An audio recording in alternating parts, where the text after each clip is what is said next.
大家好，歡迎翻到嚟肥宅嘅頻道。今集會介紹翻一啲修補斷件嘅技巧，有難有易嘅，希望大家都會覺得有用。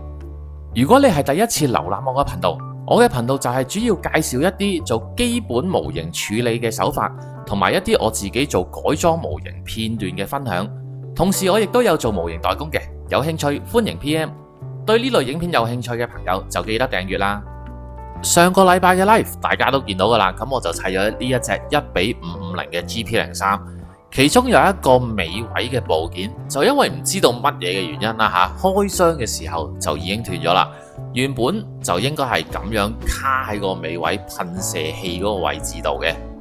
咁但係當日我一開袋出嚟啦，佢就已經斷咗啦，就係斷成咁樣嘅。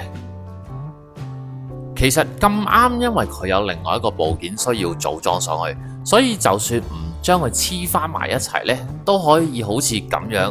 斷咗嘅位組裝上去，就叫做勉強都完成 OK 嘅。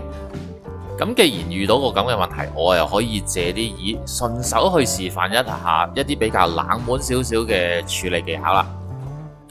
首先我就確認咗個斷件嘅長度先啦，反正唔係要一個精準嘅距離啊，其實就咁喺個 cutting pad 上面就睇得到噶啦。有啲人真係未必留意得到，其實呢個 cutting pad 上面每一個格仔都係1cm 乘1cm 嘅，所以呢一度斷件最長嘅位置就係3cm 呢個距離。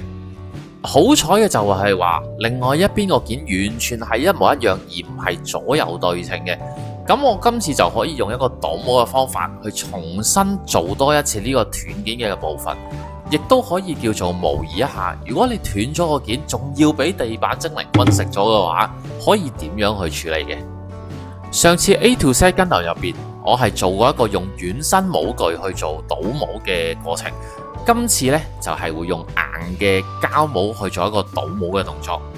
可能你都會問噶啦，都有個軟膠嘅模具嘅時候，點解仲需要用到呢個硬膠嘅模具呢？其實軟膠模具因為佢本身真係有一個彈性嘅關係，如果你落咗填充物之後，太大力去將個模具擠壓嘅話，係好大機會因為本身個模具嘅彈性，令到複製品嘅喺形狀或者喺尺寸上面同原本嘅件可能會有啲出入嘅，又或者令到個表面嘅一啲細節會變得模糊啊。如果你用硬膠嘅倒模工具去做嘅話，第一，形狀係一定會比用軟膠嘅嚟得精準；第二就係細節位亦都可以做得更加清晰。如果你真係要複製一個外觀性比較重要嘅部件，咁用硬膠模具去做出嚟呢，個效果係真係會好啲嘅。譬如呢個長條形嘅部件咁樣啦，我只係需要佢向外嗰一側同原本完全一模一樣。而背面嘅話，因為有另外一個部件會組裝上去蓋過咗啊，所以我就可以完全唔需要理會另外一邊嘅結構嘅。今次我係會直接將突出嚟嘅筍位完全剪走晒，再點多少少膠水，將呢一個部件黐實喺一塊膠片上面。呢個黏合就只係單純定位用嘅啫，之後都會將個膠片拆走噶啦，所以用嘅膠水都唔需要話太多嘅。講翻先啦，今次我用嘅膠水就係呢一隻紙蓋膠水。呢一塊白色嘢呢，就係我今次會用到嘅硬膠嘅模具啦。佢同軟膠一樣，都係會遇到熱水就會軟化，冷卻嘅時候就會變成一塊白色咁嘅嘢。俾啲聲大家聽下，嗱，聽得出硬嘢嚟噶。將準備好嘅熱水放入碗度啦，然之後就可以好似影片咁樣，將成塊膠掉入水入邊。只要你用嘅水夠熱呢，佢都好快就會變化軟嘅啫。你見到佢變透明啦，即係話佢已經軟咗，咁就已經可以用噶啦。將呢啲軟化咗嘅膠壓上去複製嘅部件嘅表面，因為我斷開嗰個長度都只係得3cm嘅啫，呢度就一定有多噶啦。咁所以我只需要將膠覆蓋到去膠板嘅範圍上面就已經足夠。同軟膠一樣，一定要不停咁樣按壓上去。咁樣先至可以確認到複製件同埋膠之間係完全冇空氣、冇空位嘅，然後就可以掉佢入去凍水入面，加速嗰個冷卻嘅時間。如果覺得肥宅嘅影片有用或者有趣嘅，可以撳右下角嘅訂閱掣支持一下。如果再想進一步支持，歡迎加入會員。完成冷卻之後，就可以直接將打低嘅膠片首先扯開，然之後慢慢再去將個件拉翻出嚟。呢度就真係要好小心，因為我哋個帽呢係真係幾硬淨嘅。如果用錯咗力或者借錯力嘅話，就好容易將個件咬斷噶啦。咁你都見到我慢慢戳鬆佢先拎出嚟嘅，而入邊做好帽具嘅形狀就非常之靚仔啦。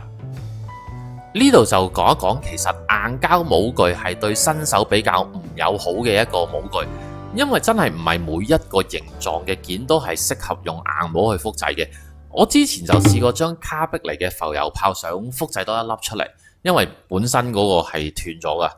但係因為浮游炮個炮口太幼，同時間俾膠帽食實咗，甩帽嘅時候咁我又用唔啱力喎，最尾將原本想用嚟倒帽嗰個元件都咬斷埋。所以建議如果真係要用硬膠去做複製件嘅話，揾啲外形比較大件啲同埋冇咁容易斷嘅形狀，亦都唔建議太多凹凸位太複雜，如果唔係就真係好有機會食實咗元件，令到你甩帽嘅時候咬斷佢。我今次都係用翻剩落嚟嘅 AB 筆地去做一個填充物啦，同做軟膠倒帽一樣，盡可能將所有嘅筆地緊緊咁樣壓入去個帽入邊 ，make sure 入邊係冇空氣冇吉位嘅。其實有選擇之下呢，我會用另外一隻高密度嘅 AB 保土。嗰一隻 AB 保土呢，乾硬化嘅時間就真係好長，要足全日嘅。但係佢係高密度嘅保土，即係話件嘢出到嚟會再硬身少少。咁當然啦，硬身就真係代表住你要打磨就亦都需要花更加多嘅時間。咁去到你要硬身啲定係容易啲打磨呢，就係你自己嘅取捨啦。其實呢，我就應該喺大概第2個鐘嘅時候，趁住筆地未完全乾硬化之前，沿住硬膠帽嘅平面底將多餘嘅筆地切走嘅。咁樣一來就容易啲去甩帽啦，二來你亦都減少咗需要之後再補翻打磨嘅時間。咁我冇做到嘅時候呢，你影片入邊都見到啦，頭幾次我係甩唔到帽嘅。但係唔需要擔心嘅，我哋將成件嘢抌落去熱水入邊，熱水係唔能夠令到硬化咗嘅 AB 筆地有任何嘅變化，但係佢就可以將硬咗嘅帽具軟化翻去，咁你一樣就可以甩到個帽嘅。搞掂咗之後，拎原件嚟比較一下啦，同原本嗰個件基本上尺寸形狀係完全一模一樣噶啦。至於喺旁邊多出嚟嘅筆地，咁我哋直接將佢剪走就 OK 嘅。最後做翻個接駁，基本上就 OK 噶啦。你將原件同埋斷件拍埋一齊，去攞翻一個想做接駁嘅位置。再喺複製件上面攞翻同一個位，咁只要你將呢2個位直線切開呢，再用 AA 膠黐翻埋一齊，咁基本上就冇問題噶啦。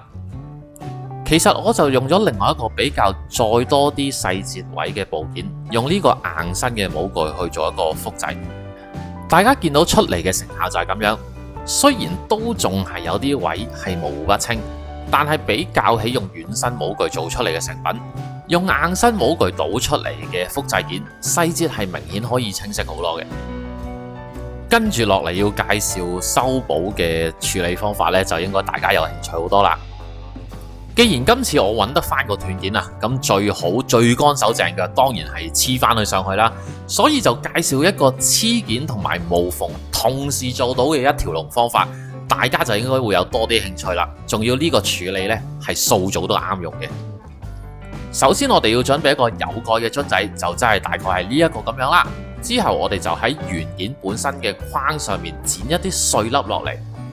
留意你剪出嚟嘅碎粒嘅顏色呢，係需要同你要修補嘅件係一模一樣嘅。跟住我就會用呢一隻6蓋嘅膠水倒少少落去。嗱，唔需要太多，只需要浸過晒空樽入邊嘅碎片就可以噶啦。同時間喺呢個廢框入邊呢，就最好剪一條直嘅膠條當攪拌棍用。其實我哋用緊呢一隻膠水呢，就唔係好似 AA 膠咁樣用自身嘅黏力去將2件唔同嘅部件黐死，而係將膠嘅一部分融化咗，去令到2個唔同嘅膠件融合埋一齊。所以而家咁樣就會容許啲膠水將樽入邊嘅碎塊溶解變成液體狀。喺呢一度呢，有個蓋俾呢個樽就變得好緊要啦。因為如果你由得啲膠水直接面對一啲流動嘅空氣呢，喺你啲膠粒融化晒之前呢，個膠水本身已經揮發晒走噶啦。期間間唔時咧，你都需要攞攪棍入去撩一撩去攪勻啲液體同埋啲碎粒嘅。等大概2至3個鐘度啦，入邊嘅嘢就真係會變成一灘結撻撻嘅液體。呢個時候呢，你就可以用攪棍撩少少出嚟，直接搽上去斷件嘅位置上面，再將另一個斷件對啱位黐上去。有多餘嘅液體喺表面呢，其實唔緊要嘅。我甚至會喺外面再搽一次呢個液體，確保所有罅隙都俾呢個混合物塞滿，然之後呢就可以擺低去等乾㗎啦。大概過咗1-2個鐘左右啦，我哋就可以將呢一個件接駁部分嘅表面打磨翻平滑去。記得最好按翻唔同嘅表面形狀，就用翻唔同嘅工具啦。譬如直身平面嘅，我就會用手銼。而喺轉彎嘅位置呢，我就會用打磨面，咁樣去做好咗一輪嘅打磨之後，出到嚟嘅效果呢，就係咁樣啦。因為我用膠碎嘅顏色啊，正正同斷件嘅係完全一模一樣，所以而家出到嚟個效果就好似直頭冇斷過一樣咁滯。分別只係因為你打磨令到個表面嘅反光有唔一樣。其實你將成個件由頭到尾打磨多次，然之後噴翻個燒光上去呢，成件事係完美無瑕嘅。最後俾大家睇多一次兩個件嘅對比。喺個件嘅底部呢，其實你望到就分得出邊一個係斷咗件，而邊一個係原件啦。呢個修復斷件加無縫嘅一條龍式處理啦，其實就最好用喺一啲譬如額頭嘅 V 角，或者一啲比較細小，同時唔需要支撐住另外一啲部件嘅部分。嗱，大家真係留意翻，就算望上去係冇斷件都好啦。因為修補完成嘅部分嘅密度同原本係真係一件過嘅膠件係有分別嘅，所以個支撐力呢，其實都係比冇斷過嘅件嚟得要脆弱。大家打磨嘅時候就真係要小心啲啦，